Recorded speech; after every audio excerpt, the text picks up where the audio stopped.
Bella Salon and Day Spa, located at 41 West Main Street in Northeast Pennsylvania, proudly supports Chautauqua Sunrise and its volunteers. More information at bellasalonanddayspa.net. Funding is provided by a grant from New York State Senator Catherine M. Young, representing Western New York's 57th District with a local office in Olean.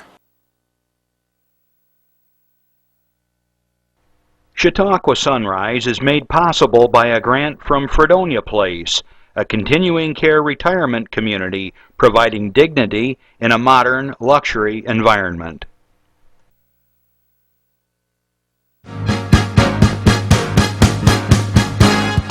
From the Access Channel 5 studios in Mayville, it's Chautauqua Sunrise. Chautauqua Sunrise is hosted by Doc Hamels and supported by the award-winning volunteers at Access Channel 5. Continuing the traditions of Senior Report, we are here to share local news, colorful interviews, and events of interest to everyone. Chautauqua Sunrise is broadcast live Saturday mornings each week, countywide, from 9 to 10 a.m. Join us by calling in live, emailing us, or checking out our social media. And now, from the Channel 5 studios, it's Chautauqua Sunrise. Good morning. What a phenomenal week it's been, and what a weekend it's going to be. If you haven't been outside yet and you're in the Mayville area, be careful. The fog is out there again. I thought I was coming into a snowstorm for a minute there, coming in from Ripley this morning. So just kind of let the sun burn off the fog, and it's going to be a spectacular day. If you haven't been walking around West County along the lake shore or driven through, just take a ride this weekend, especially like maybe first thing in the morning or later in the evening, and open up the windows or stop and just go. It is unbelievable. Concord grapes are everywhere, and they're picking them. We talked about this last week, but they are in full harvest right now, and it's incredible. It's just a great aroma, and it's just permeating everything. It's just great.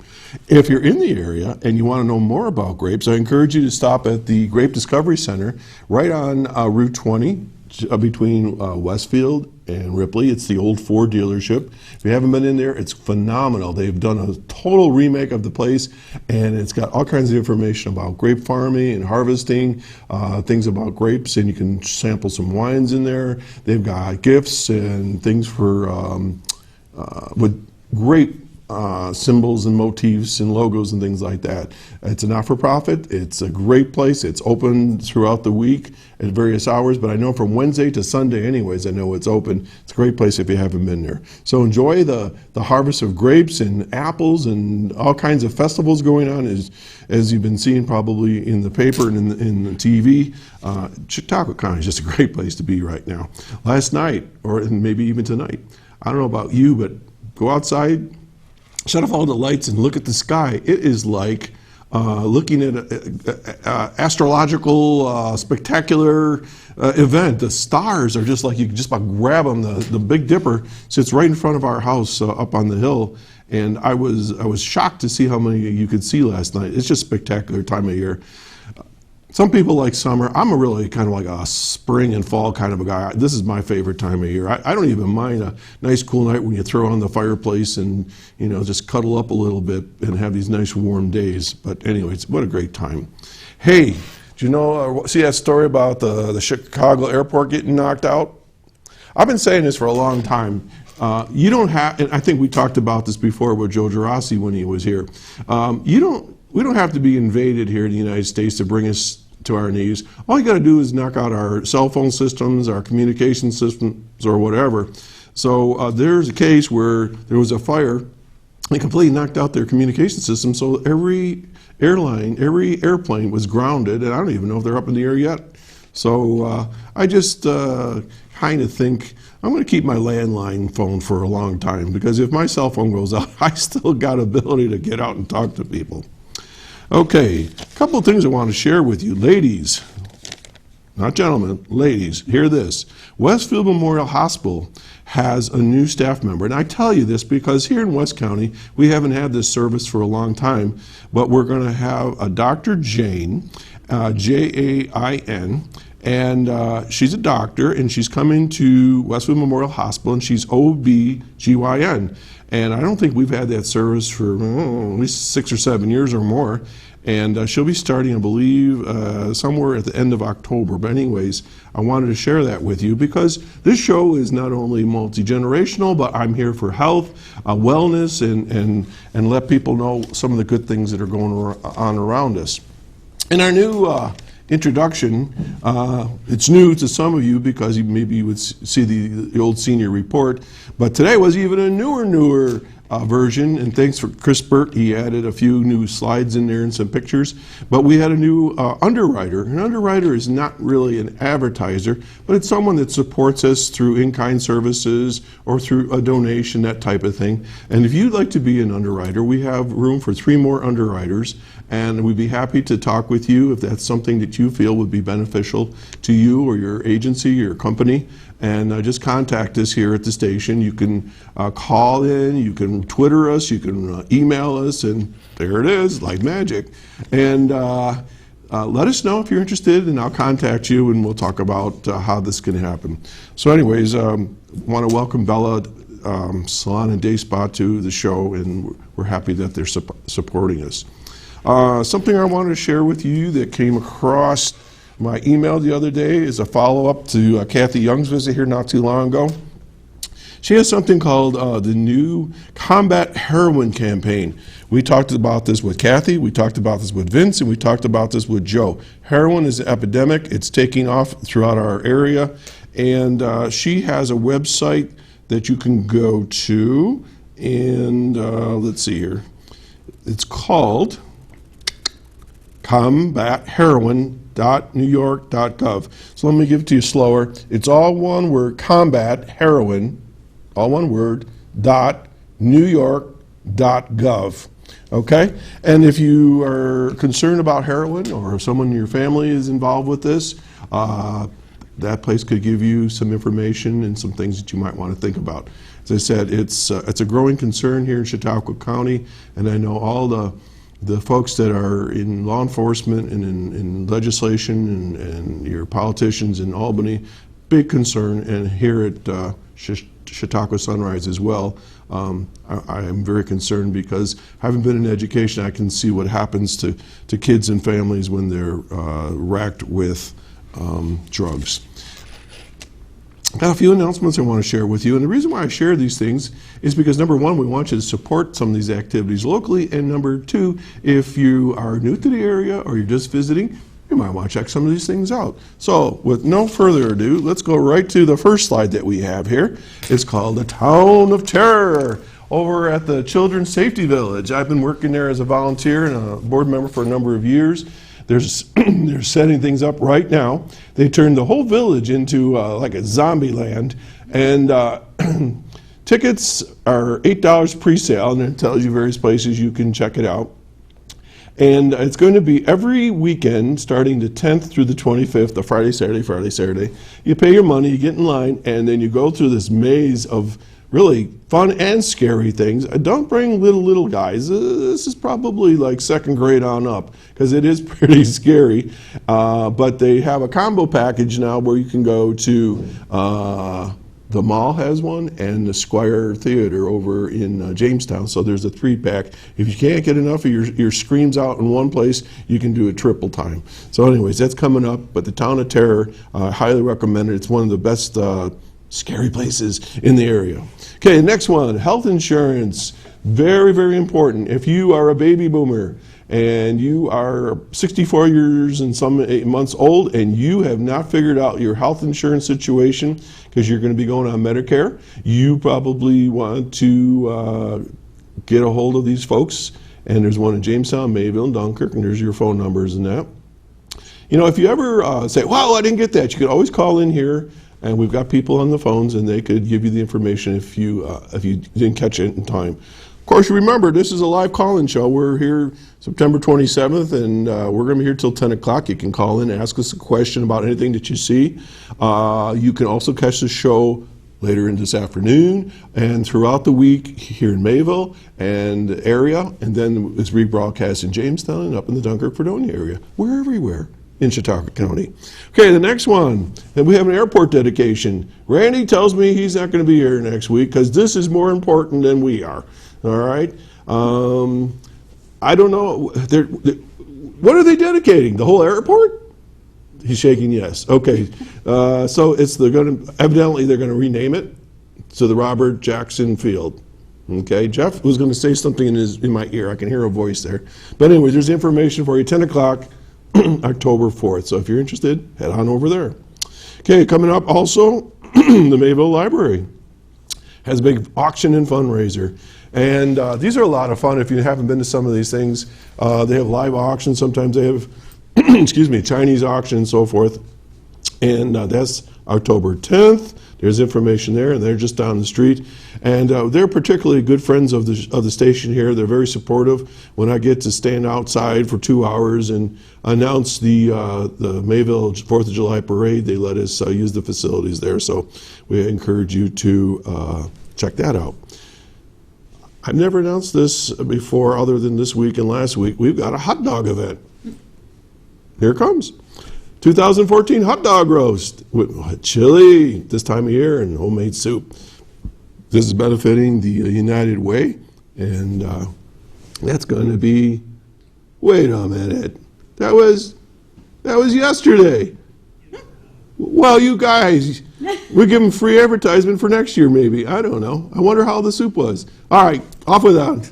It's United Way. Support your United Way. If you haven't done so by eating a hot dog, do other ways. All right, they're gone. On to the next. We have beef on weck. Oh, all right, we moved from hot dogs to beef on weck. St. Paul's Episcopal Church over in Mayville. They've got this fundraiser coming up on a Tuesday. 4 to 6:30, $7. Okay, and looks, if that's any example of what you're going to get, that's going to be a meal unto itself. Oh, takeouts are available, and there's the phone number. Whew, I keep going all day doing this, I guess. All right, we have also coming up October 18th. We're going to do the same thing we did last year. I'll be hosting for another show called Destination Chautauqua. We're going to be bringing on two very fine gentlemen, and we're going to have them debate. We're going to have them discuss and throw barbs at each other and discuss whatever it is they want to talk about for the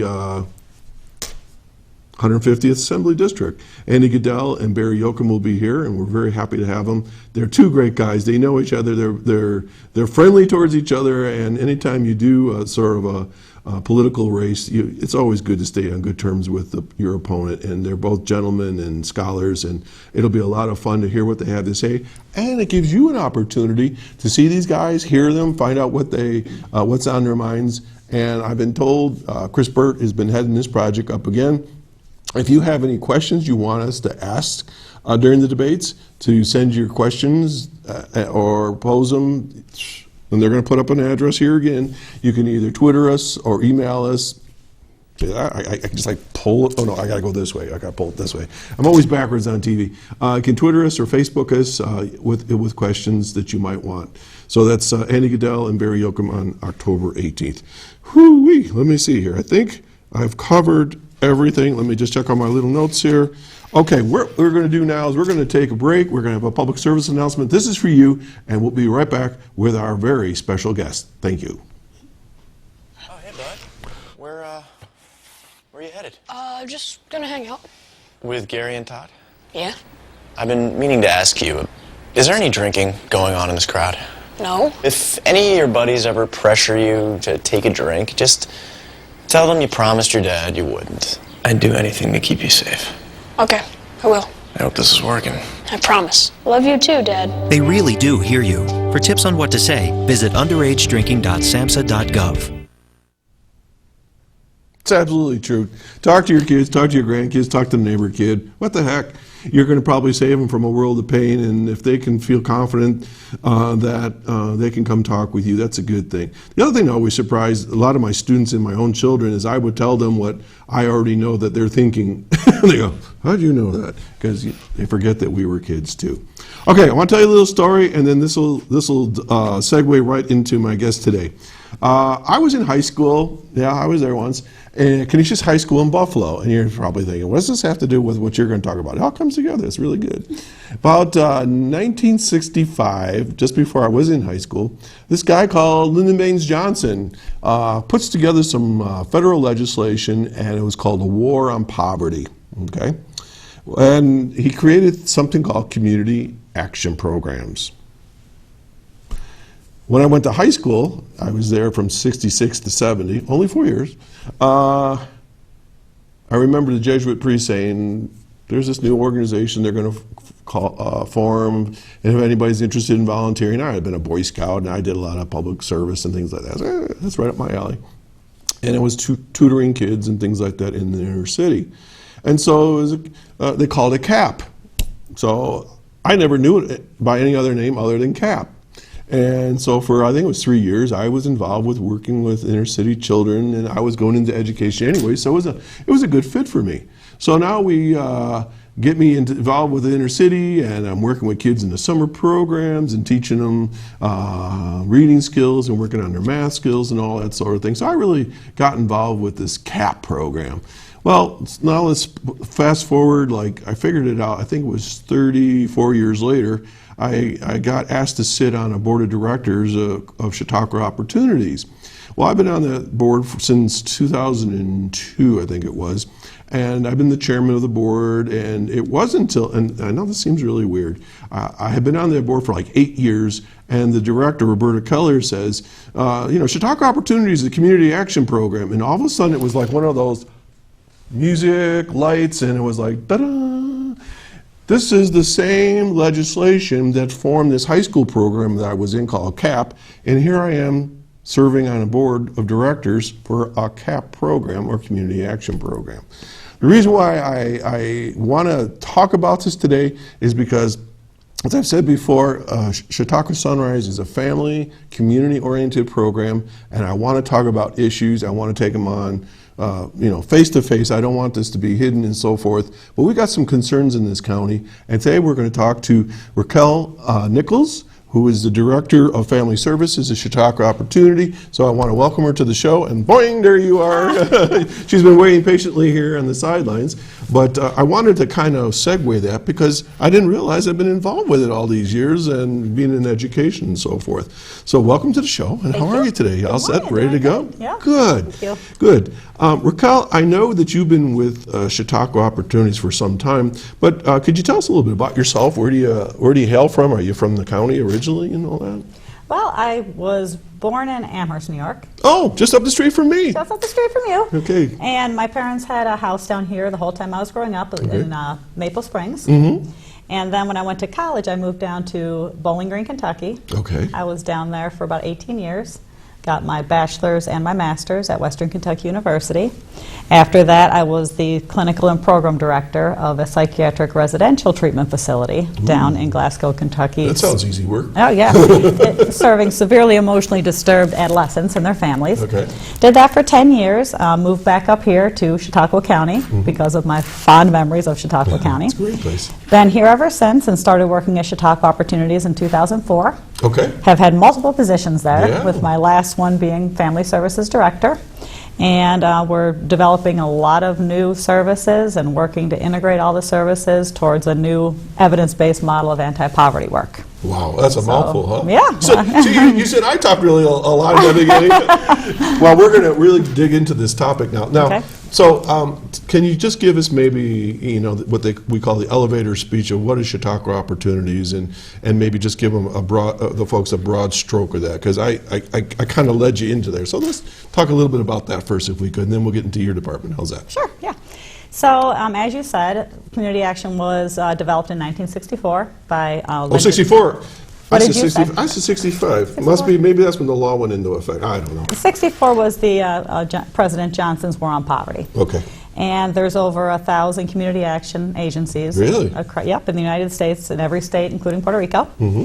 And the mission of the agency is to assist people towards economic security. So it's targeted at low-income individuals, and it's community-based.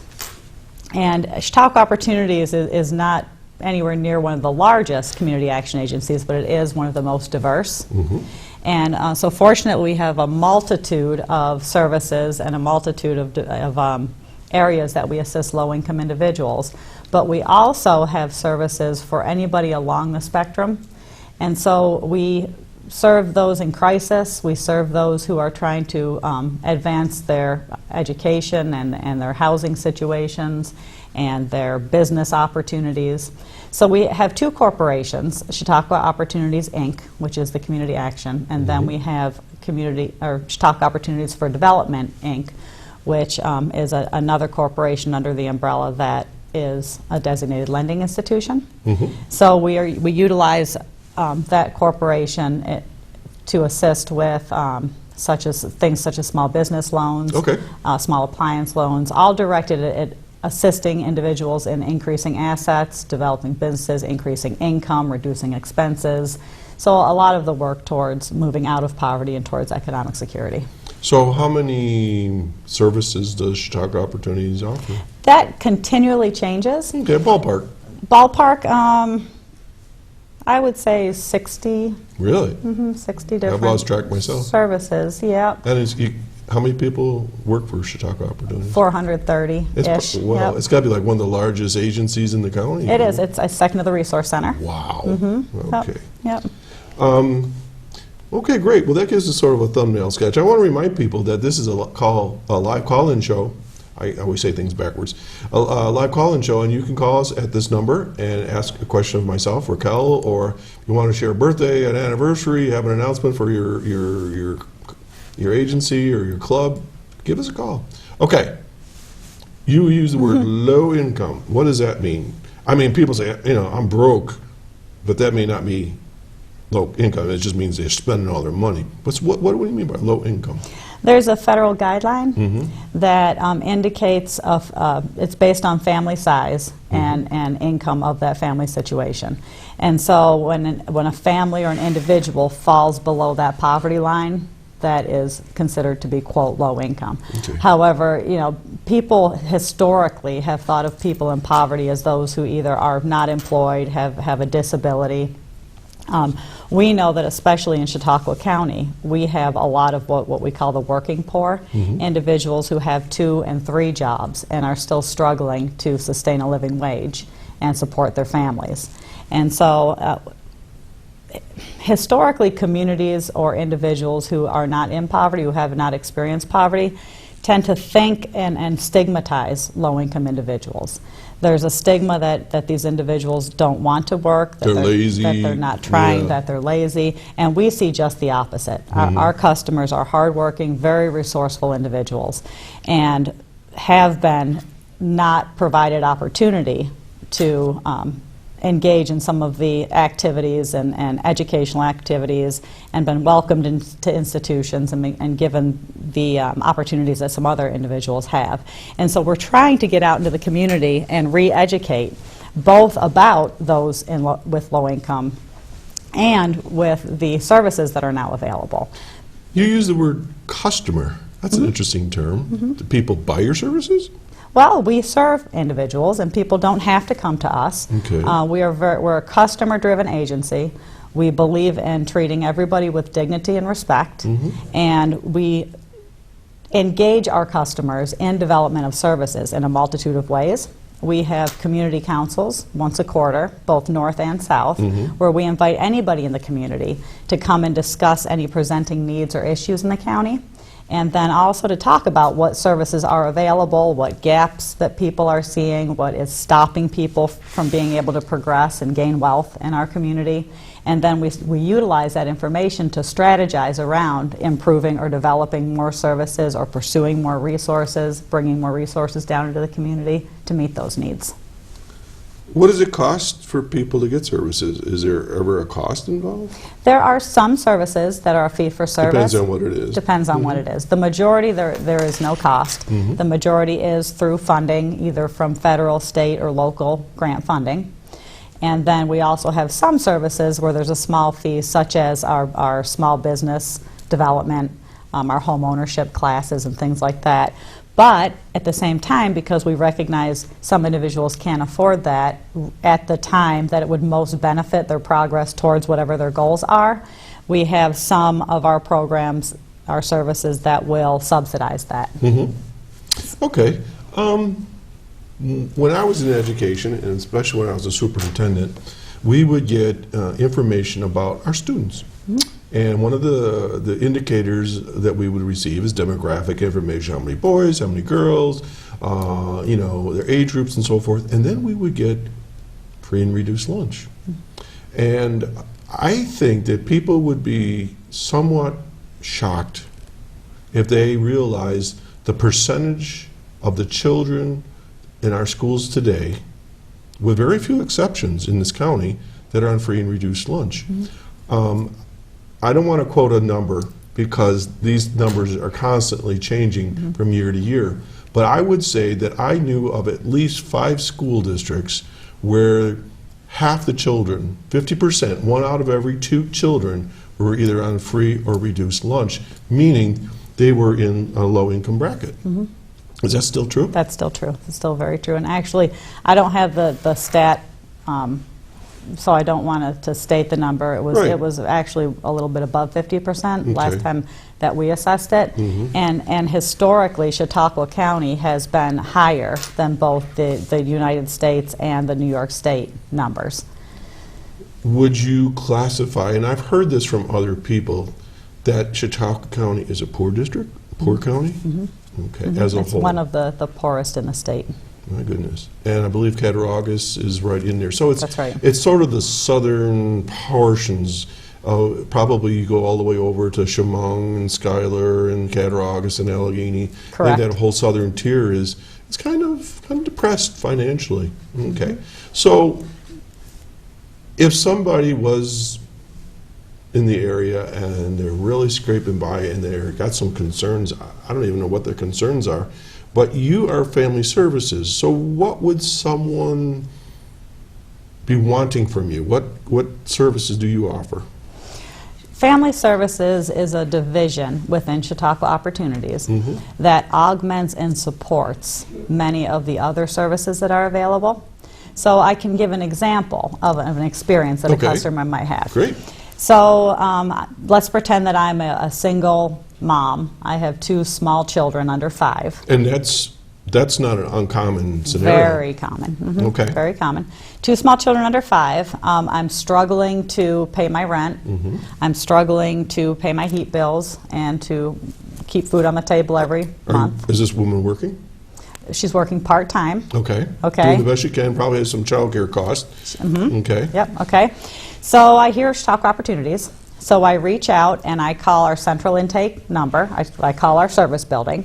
And I say, I'm interested in putting my children in your Head Start service.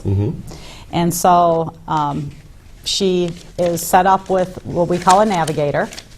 And there's an initial phone intake. We do this because we recognize that some individuals have transportation barriers, some individuals have difficulty affording gas, arranging childcare, struggle with scheduling, things like that. So the initial phone intake will gather the demographics of the family, so who's in the household, what's the income, where do you live, and it takes only, go ahead. Personal information. I'm not going to tell you what I make. I'm not going to tell you all this information because everybody's going to know. I mean, how is this information treated? We follow privacy laws. Okay. So of course we don't share information with anybody You're not selling outside the names to agency. magazine subscriptions? No, we follow strict Okay, HIPAA straight privacy okay. laws. Good. Yep. Okay. And so after all that information is collected, it goes into a centralized database that we have, and it generates all the services that that family may be potentially presumptively eligible for. So even though this individual called for Head Start, she may or may not realize that she's also eligible for some housing assistance. Really? She's also eligible for our health insurance enroller. Okay, so some of the information that she gave you would trigger something in the system that kind of says, flags, here's a service, here's a service. Okay, keep going. Okay? Yeah. And so then the intake worker would explain all of these services, what they can offer, what they will provide, and the customer then makes choices based on what they're interested in, what they're eligible for. And she may say, I could really use the assistance with my housing and my heat bills, and I would really like to engage the biological father of my children, and so I'd like for someone to reach out to him and help to get us on the same page parenting, because I recognize that that's in the best interest of the children, et cetera, et cetera. Is there, if people get these services, do they, that you just mentioned, do they have to pay the agency back? No, these are all no cost to the customer. Awesome. Before we go any further, is there a phone number that we can share with these people? What is that number? In the north side of the county, Okay, it is 366-8176. Okay. And in the Jamestown area, 661-9430. And will they get a tape and they got to push buttons, or do they get a real person? During business hours, which is 8:30 to 4:30, Monday, Wednesday, Friday, and 8:30 to 6 p.m. Tuesday and Thursday, they'll get a real person. And let's say it's in the evening because they work during the day, can they leave a message? Or? Yep, there'll be a voicemail. You can leave a message, Very and someone nice. will call back within 24 hours. Okay, great. So this single mom with 2 kids now, she says just maybe a little bit overwhelmed by all these services. So then what's the next step? What happens next? So the next step, based on what she's interested in, the worker will ask her to bring certain documentation with her. And see, this is opposed to her coming in for an appointment ahead of time, just saying I'm interested in Head Start. Because if she was to do that, they might say bring your child's physical, immunization records, birth certificate. She arrives on site, gives information, and then it's recognized that she might be eligible for multiple other services that she's interested in. But then she would have to make another appointment, go home, get other documentation, come Right. back. So again, it's customer driven, customer friendly. And so she's asked to bring all the documentation that would be necessary to enroll in whatever services she's interested in, and then an on-site appointment is scheduled. We just got a Twitter, and Okay. it's funny that this individual twittered the same question I had coming up. It's right here. It's right there. There's my proof. Chautauqua County obviously is a very rural area, other than the 2 cities for the most part. And transportation, you mentioned, can be extremely difficult for a young mom or a young family. It doesn't have to be a single mom. A lot of people just don't have cars, or let's say dependable transportation. How do they get to your agencies? Well, most people, even when there's a struggle with transportation, are quite resourceful. Okay. And they have neighbors, church communities, family members that Okay. typically can get them Okay. up to the agencies. If not, the navigator will help to strategize. There is the cart service Okay. available in the community, so an individual can call and try to get some assistance through carts. And in the very last resort, we do have home visitors. Okay. And for some of the individuals in the county that are homebound, some of the elderly population, some folks with disabilities and things like that, we can do outreach. So we could go to the homes, bring a computer, laptop, scanner, and go out and meet with individuals on an individualized basis. So that can be set up. So let's just talk just a little bit more on transportation. On a scale of 1 to 10, 1 being everything's fine and 10 being like we really got a problem here in Houston, how big of a problem is transportation in your mind in Chautauqua County for people in general? Chautauqua, we have had this discussion multiple times around it's a gap. It's a clear gap in our community. There is not very much public transportation other than carts. Right. And so strategizing around how do we bring more public transportation. So on a scale of 1 to 10, you asked, 10 being problem Houston, I'd say we're about an 8. Really? See, I sit on the Chautauqua County Planning Board, and this issue came up one day in a discussion about transportation. It was just a general discussion, so no action was going to be taken or anything like this, but someone said, well, do we really need carts and all this stuff, and I about came through my skin. I said, every think tank, every discussion I've had on the county services, people needs, and that sort of thing, transportation sometimes is like the number one issue, or if not number one, number two. You know, so this is still something. Well, I'm glad to hear that you know that your folks are able to help get your customers to where they need to get to. All right, so now the mom comes to the one of your offices and has the documentation. So then what happens? So then the navigator sits with the family and develops initial goals. And so it's a guided discussion and education around, you know, how all of the things that this family is presenting are interconnected. So for example, mom says, I'm having trouble with housing and I have trouble paying my utilities. So in the last 2 years, I've been without heat 3 times. I've struggled with putting food on the table 5 times. For real?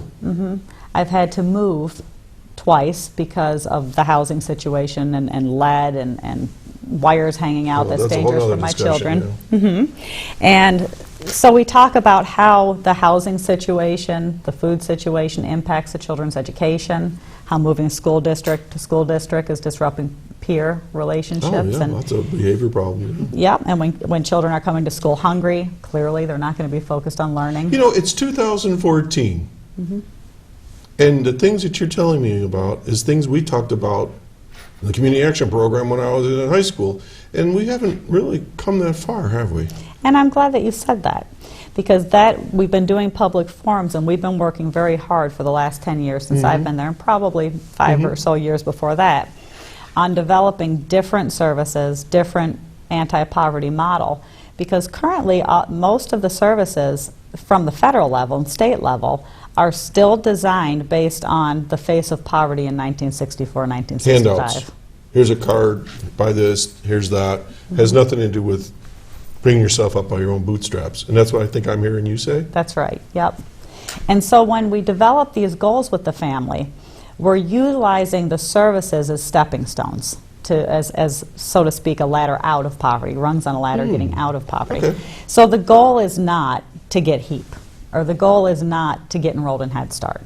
The goals become, I want my children to develop basic life skills, social skills, academic skills, to be able to succeed in school. So it's this broad umbrella, and these services are the little pieces to help you get there. Correct. Oh, instead of saying, here's a card to go to the supermarket and buy your free and reduced monies, or here's this service, or show up here and we'll give you food stamps. And I don't have any problem with any of this, but it's not helping them with the issue. Correct.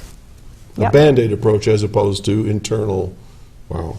Right. This is a lot of work. It is a lot of work. It is a lot of work, and not only with families and individuals, but also with our community, because even if we work with individuals and teach, say, employability skills, quote unquote, soft skills, and then we link people with, say, Chautauqua Works for some training, or BOCES, or some adult education, or JCC, and we develop our employability skills, we get some hard job skills, and then we go out into our community, and there are no jobs.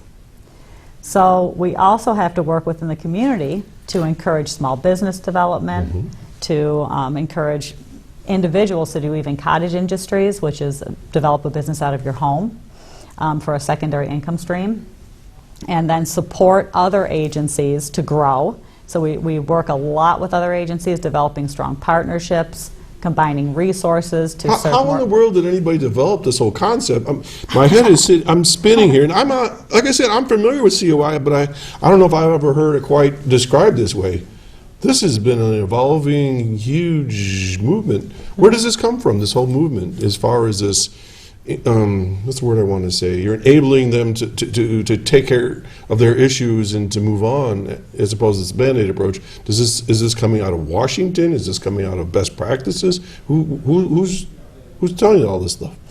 We originally based our philosophy and model, well, on multiple philosophies, Sure. strength-based approach, choice theory, but ultimately the Head Start model is a holistic, integrated model.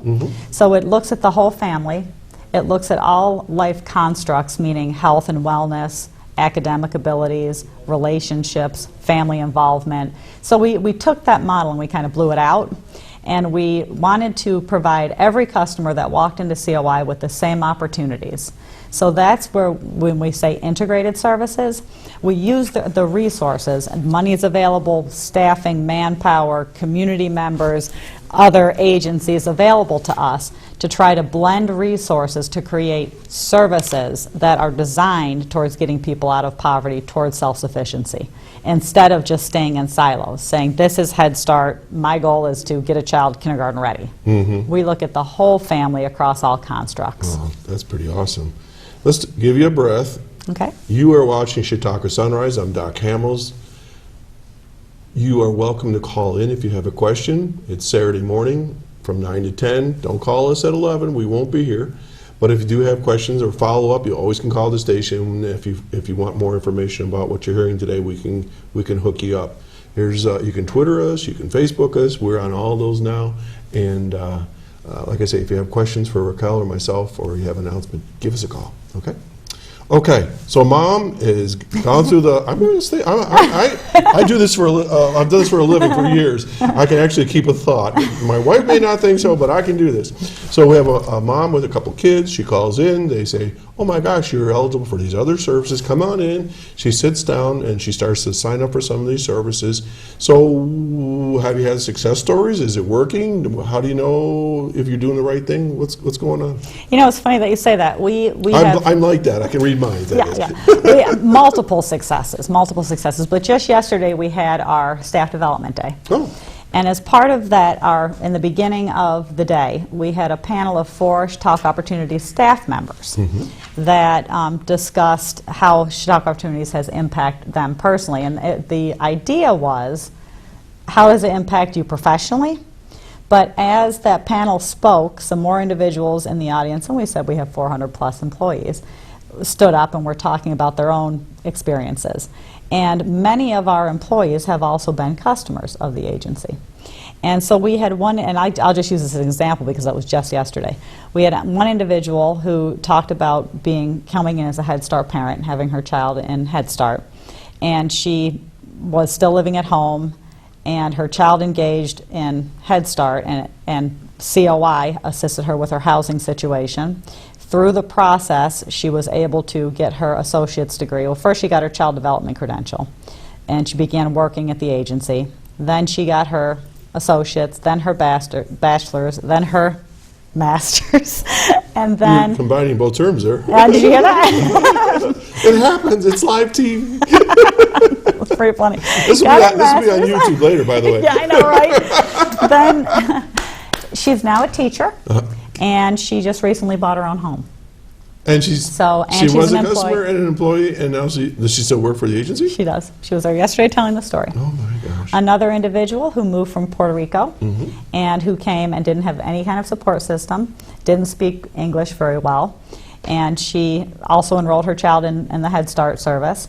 The home visitors encouraged her to come and apply as a teacher's assistant. She did. She had an interview. She did not get hired because of the language barrier. So the home visitor, who was bilingual, continued to work with her. She improved her English. A little while later, got her GED, came back, interviewed again, got the job again, bachelor's, master's, now working as a home visitor, worked as a family educator for a long time. A taxpayer, part of society, success, all that good stuff. And said that her whole goal now is to give back to COI and give back to the families in the community because of her ability to get out of poverty. I'm going to guess, okay, I'm going to look right at the camera right now. I'm going to guess somebody right now is watching me out there somewhere in Chautauqua County, and I'm going to guess that either you're in this situation, low income, and you're struggling, or you have children that are grown adults, or you have neighbors that are in trouble, all right? I want you to think about what we're talking about here today, because you can help yourself or you can help somebody move ahead in life. Now, one of the biggest things I'm thinking about is that the generation before me, okay, they refuse to do what they call handouts. They refuse to do anything that would embarrass the family, that they would never consider any of these services because they should do it on their own, and they think that it would be terrible if their children or their children's children would do the same. So how do you combat that mentality of we don't take handouts, you shouldn't have to do all this sort of thing? And it's out there. I know. I talk to people like that, and I think, what is wrong with you people? It's okay. Get help, because look at what Raquel's saying here. You could go from way over here to way over here. So how do you combat that? Again, we all contribute to we all pay taxes. If you're a working person and you're saying I don't want, somehow it is saying that I don't have the character to support myself to reach out for help. It is a temporary assistance that we've all as taxpayers contributed to. And it helps, there are services that can help restructure debt, can help to realign spending and saving plans to change with the financial situation changing. And so it doesn't have to be a handout. Like I said, there's a multitude of services and approaches. Kind of pointing you in the right direction or help you kind of get reorganized. Not everybody's a financial Wall Street whiz, That's right. And we always say, poverty really is not about how much money an individual has. Poverty is between your ears. It's been shown that you can take a self-made millionaire and take away all his money, and in 5 years he will be rich again. You can also give a poor man $5 million, and in 5 years he will likely be poor again. So it's not about the amount of money, it's how we manage our money, how we use our money to work for us, how we use our money to build assets, and how we accumulate wealth over time. And there are clear strategies that can be implemented. And so just coming in and learning those strategies is the first basic foundation, looking at my relationship with my money, looking at my spending patterns, looking at ways that I can reduce my expenses, increase my income, how I can leverage my current assets to build more assets. And those are all things that aren't subsidized. I'm saying, because this makes me remember and think about some of the workshops I used to go to, and I don't even remember who the presenter was anymore, but she talked about two types of poverty. And the two types of poverty being generational and then temporary. Situational. How many people in Chautauqua County would you say are in poverty, or some statistic? Because there's 135,000 of us in this county. I mean, is there like a few hundred, few thousand, and all that sort of thing? And can you speak to that? Different levels of poverty. Can you jump on that at all? Sure. Generational poverty is 3 or more generations of people living below the poverty line. Okay. And so if anybody's interested in anti-poverty information, Ruby Payne is That's the one. She's the one. Blonde hair, glasses. I met her. Yep. Okay, I have her book. So she's a pioneer in the field, Okay, and her book is the best book that she has written around anti-poverty work is Bridges Out of Poverty. And basically she identifies hidden rules of the classes. Right. And what most people, and the general population don't realize is that there's very clear rules and structures of the different classes. Those in generational poverty, those in the middle class, and those in the class of wealth. And most of our institutions are designed around the middle class populations and the rules and the values of that class. And so there are institutional barriers for those in generational poverty. And so, for example, now Chautauqua Opportunities also tries to do sensitivity training in the community. And we've done some what we call poverty simulations for some of the schools and things like that in the community. And what always strikes me is basically the poverty simulation is we simulate a community, people get family roles, and they have to live, quote, a month in poverty. And every 15 minutes constitutes a week. And so there's different agencies and supports around the room. There's law enforcement, there's a mayor, and people have to try to survive by utilizing the resources, trying to manage whatever money they have in the beginning of the simulation. And as it unfolds, people become so frustrated, and they don't realize that they have no transportation. They're trying to get their public benefits underway. They're trying to apply for whatever subsidies. They're going to sell their TV at the pawn shop to get food on the table tonight. And parents tend to forget where the kids are. Kids stop going to school. Kids start trying to help by maybe getting into some illegal activity to help the parents. And as it unfolds, things such as, Mom, I need $20 for a specific notebook and school supplies. Right, and the competition of peer pressure and the right shoes and the right clothes, And I was telling somebody about this the other day, and they said, yeah, my child has to have a $120 calculator this year for school. Now, for a family that can't even afford, $10 for gas to get to a doctor's appointment, how are they going to afford a calculator? And then children know this. Children are smart, so they don't even want to come home and ask for certain things that are needed. They would rather avoid. And this doesn't even start to speak about participation in extracurricular activities. Oh my gosh, I'm not going to want to join the band. My parents can't afford so an there's instrument. wasted talent, there's unknown abilities that will never come to light because of all this. Carved out of the opportunities, any horrible. enrichment. Right. And so generational poverty, and this is all I've known. This is how we've lived. It's a way of life. It's a way of life. And so the values and the strategies around living are very different. And then situational poverty can happen to any of us at any moment. One paycheck away sometimes. One paycheck away. And most of the American population now, they say that you're safe if you can go 6 months, if you were to lose your job today, and you have enough in savings that you could go, it was 3 months, now we're looking at 6 months, and continue to pay all your bills. Very few these days can do that. People aren't saving. While we were talking, my great volunteer team here did a little research while we were talking. So Jeff, bring up that website for us, will you? He was going to bring up the information for your Chautauqua Opportunities website. Look at that. There it is. Very good. Okay, and do you recall what that is, the actual title of the website? Chautauqua Opportunities? It's www.chautauquaopportunities.com. Okay, so on there, they're scrolling for us. There's all kinds of information on there, and you just click, and I know folks that are watching the show, they're pretty tech savvy, and if you don't have a computer, you can go to the library, you can go to your neighbors, get on your iPhone, whatever, and you can bring up Chautauqua Opportunities. You just Google it, in the Chautauqua Opportunities will come up. And so it's a nice website, as I recall, and it's pretty easy to get around. So are you on that website? Your program? Yes, we are. What's it called? Family Services. Family Services. Okay, well, thanks, guys, for bringing that up. So there's another tool for you folks if you're interested.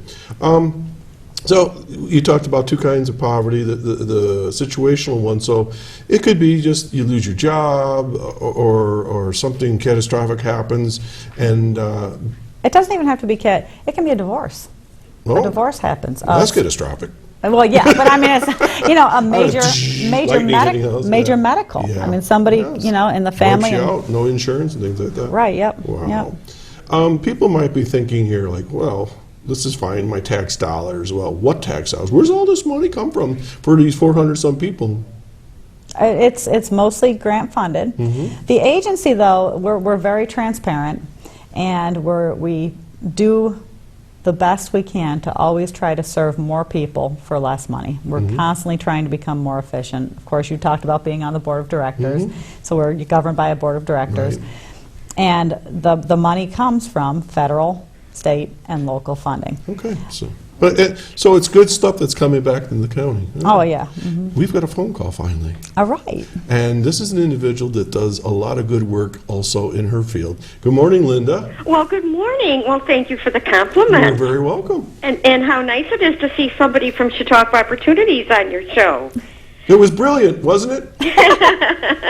I worked for Chautauqua Opportunities for 20 years. What? I thought you were a teacher.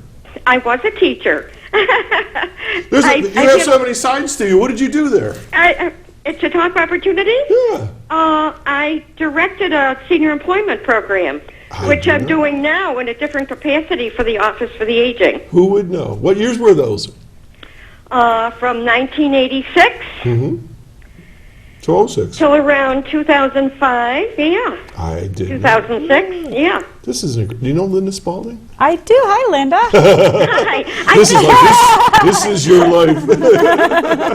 I think I saw you at a business team meeting. Yes, just last week, wasn't it? Or week Yes, before? a Yeah. week or two ago. Well, yes. I'm going to sit back and let the two of you talk. So what's up, Linda? Well, I just wanted to announce that before I get into the senior employment issues, there is a wonderful quilt show going on in the Chautauqua Institution today and tomorrow. Jeff Zook and I were just talking about that before the show. He says it's incredible. The Athenaeum Hotel, right? All over. Now, it's the Athenaeum. It's at the Hall of Christ. It's at the Boys and Girls Club, or the Girls Club on the corner at the lake. It's at the Seaver Gym. Wow, that's a lot of quilts. At Bellinger Hall. Spots all over the grounds, and there are trams. I know there definitely are buses going around taking people from one spot to the next. It is a beautiful day and a wonderful time. The quilters are in town. Beware. So I want to just tell people that it is a great event. I've been to it before. There's also vendors that come on. Also, there's going to be a quilt show in the library, too. Linda, do you quilt? No, I don't. Me either. No, but I do other things. I know you do. Well, I love to garden. Mm-hmm. I love nature. Fish. I know you like to fish. Yeah, I like to fish. I like music. I love music. I play the piano. Not very well because I don't practice. But I also wanted to mention that we have been giving recognition to the senior employment aspects. The senior workers are wonderful. They're dependable. They have acquired skills. They know how to do things. Younger workers learn from them. And this past week, we have been celebrating Hire the Older Worker Week. Okay. And if people want to get some information on that, who would they? They would call the Chautauqua County Office for the Aging, 753-4471. Okay. There are other services with the Office for the Aging. There's health insurance counseling and all kinds of incidentals that if seniors have any questions, that they could call our office for guidance and help. Well, terrific. I hope you've been enjoying the show, Linda. I have been enjoying it. It's been very interesting. Okay. Well, we'll talk to you again soon, okay? Okay. Have a great week. Bye, Linda. Bye. Bye-bye. I'll Take see you care. at one of the next meetings. See you soon. Small world, isn't I know, it? right? I love Chautauqua County. You can get just about know everybody here. Okay, folks, you are watching Chautauqua Sunrise. I'm Doc Hamels and my guest, Raquel Nichols, and we're talking about Family Services Chautauqua opportunities. You got like a minute. Full minute, I'll be quiet. And if you talk about anything you want, give them phone numbers, whatever you want about what you do and what's important. Okay, how about let's start with a phone number. How about a phone number, Nicole? Well, I already gave those, 366-8176. All right. Up north, 661-9430. See, Look at that. Magic. Yeah. Okay. And so your services are for folks specifically that are in crisis or near crisis or specify. Nope, it can be anywhere on the continuum, Anywhere. from in crisis to thriving. Thriving.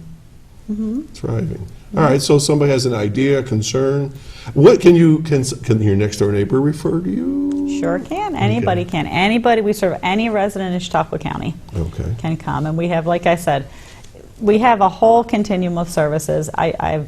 We were developed for low-income individuals, but if a person is not of low income, there are services that can be made available. Like I talked about the small business development, we have home ownership services, we have credit counseling, financial management, and none of those you don't have to qualify. There's like not an income eligibility. So anything around finances, economic security, any type of assistance with child care, housing, health, Okay. Yeah, give So, us folks, give it a call. This Chautauqua Opportunities is here to serve the folks of Chautauqua County. It's just not for, just one particular group. It's for all of us. So get on the phone and give them the number. I want to thank you, Raquel, for being on the show today. Thank you. I want to wish everybody a wonderful weekend. It's going to be great in the week coming up. We'll see you next week right here at Chautauqua Sunrise from 9 to 10. I'm Doc Hamels. I want to thank Randy and Jeff and Chris and everyone else here at the studio for helping out. We'll see you all next week. That did go fast.